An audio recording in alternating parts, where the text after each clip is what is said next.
मथुरा की रसूलपुर प्राथमिक विद्यालय में विद्यार्थियों का आना हुआ कम। तो नमस्कार दोस्तों, मैं भगवत शर्मा और आप देख रहे हो यूपी समाचार 24/7। दोस्तों, यह जो आप नज़ारा देख रहे हो, ये मथुरा के एक गांव पड़ता है रसूलपुर। रसूलपुर के प्राथमिक विद्यालय है। यहाँ पर यह स्थिति है कि न तो स्कूलों जाने के लिए कोई रास्ता है, उस रास्ते में अगर ज़रा सी बारिश हो जाए पानी भर जाता है। आप देख सकते हो कि एक महिला शिक्षिका को लेकर के बच्चे हाथ पकड़े रास्ता पार करा रहे हैं। तो दोस्तों, और इस स्कूल की बिल्डिंग भी इतनी ख़राब है कि कभी भी कोई भी हादसा हो सकता है। शिक्षिका ने बताया कि उन्होंने प्रशासन को भी और अपने विभाग को भी अवगत कराया है, मगर इसकी तरफ प्रशासन और विभाग का कोई भी ध्यान नहीं है।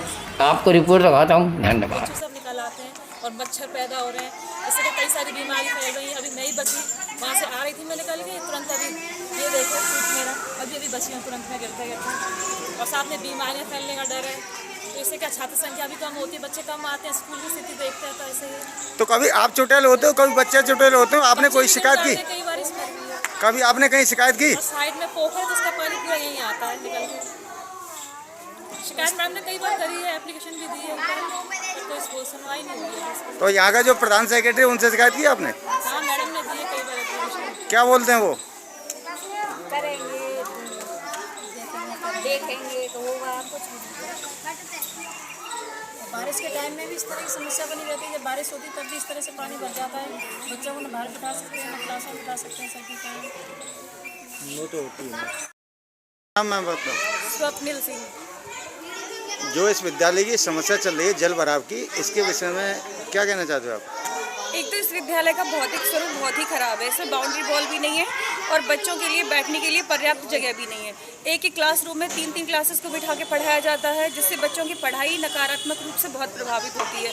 दूसरा, इस स्कूल के जस्ट बगल में एक पोखर है जो कि गहरी नहीं है, मतलब उथली है। तो उसका सारा पानी अक्सर स्कूल में भर जाता है और वो इतना बदबूदार और इतना प्रदूषित पानी है कि उससे इतनी मतलब बदबू आती है और बच्चों का स्वास्थ्य भी उससे प्रभावित होता है। और अक्सर बच्चे वायरल से या मच्छरों से जो संबंधित समस्याएं होती हैं उससे प्रभावित हो जाते हैं, बीमार हो जाते हैं। कल परसों एक बच्चा वॉमिटिंग कर गया, 2-4 बच्चे अक्सर एप्लीकेशन लिख के घर जाते रहते हैं। तो इससे बच्चों की पढ़ाई भी नकारात्मक रूप से प्रभावित होती है। तो इस विषय का जो स्वास्थ्य, बच्चों के स्वास्थ्य पर प्रभाव पड़ रहा है, इस विषय में आपका क्या मामला है? इससे जैसे जनरली कहते हैं, उनके गार्जियन से कहते हैं कि थोड़ा बचाव रखिए, पर मैंने किया ना कि इस स्कूल का स्वरूप ही ऐसा है कि मतलब सारा पानी भी इसमें भर जाता है, बाउंड्री वॉल भी नहीं है, क्लासरूम्स भी पर्याप्त नहीं है। तो बहुत ज़्यादा समस्या आती है। स्टाफ को भी अपना मतलब अपनी तरफ से प्रयास करते हैं सारा स्टाफ, लेकिन फिर भी पढ़ाने में थोड़ी दिक्कत आती है। कहीं तक इस समस्या का जिम्मेदार आप किसको मानती हैं?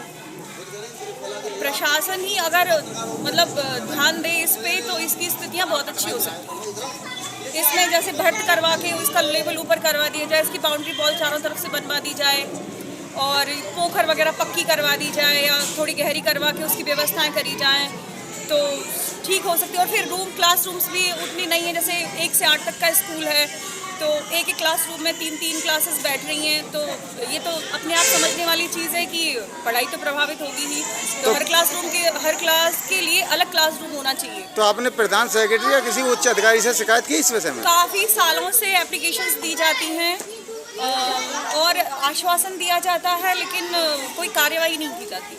कोई कार्रवाई नहीं की जाती अभी तक तो नहीं हुई है। तो आप इसमें जो बच्चों को शिक्षा दे रहे हो, तो आपको इसमें शिक्षा देते हुए भय नहीं लगता या निर्भय हो आप? भय लगता है। अभी बहुत टाइम जब एप्लीकेशंस वगैरह दी थी, तो दो रूम थे उनकी पट्टी वगैरह टूट गई थी, तो उनके जर्जर करने के लिए आदेश आए थे। वो जर्जर हो चुके हैं, लेकिन वो जर्जर होने के बाद भी काफ़ी लंबा समय हो गया, लेकिन अभी कोई कंस्ट्रक्शन नहीं हुआ है। कितने साल पहले आदेश आए थे? अभी आए थे ना कुछ दिन पहले, 1-2 साल से हो गए होगी शायद। 2 साल से 2 साल तक अभी कोई समाधान नहीं हुआ? वो मतलब मतलब जो जर्जर भवन था वो जो वैसे तो ये विद्यालय काफ़ी हद तक सारे ही जर्जर है 2 रूम्स को छोड़ के, और भी ये विद्यालय जो बनी हुई है ये भी उतनी अच्छी स्थिति में नहीं है, बस बाहर थोड़ा सा ये टीप टाप करके ठीक कर रखी है, लेकिन अंदर से इसकी पट्टियाँ वगैरह थोड़ी गली हुई सी हैं, दीवारों पे दरारें बहुत ज़्यादा हैं। अब ये इधर में जर्जर बिल्डिंग पड़ी हुई है, अगर इसमें से अचानक ही बच्चे निकलते हैं, कोई हादसा हो गया तो उसका जिम्मेदार कौन होगा? हाँ, जिम्मेदार क्या, अब उसमें तो सारी जिम्मेदारी टीचर्स के ऊपर या विद्यालय प्रशासन के ऊपर ही थोपी जाती है, लेकिन अगर इसके लिए कोई निर्देश आए तो उसके हिसाब से ही तो आगे का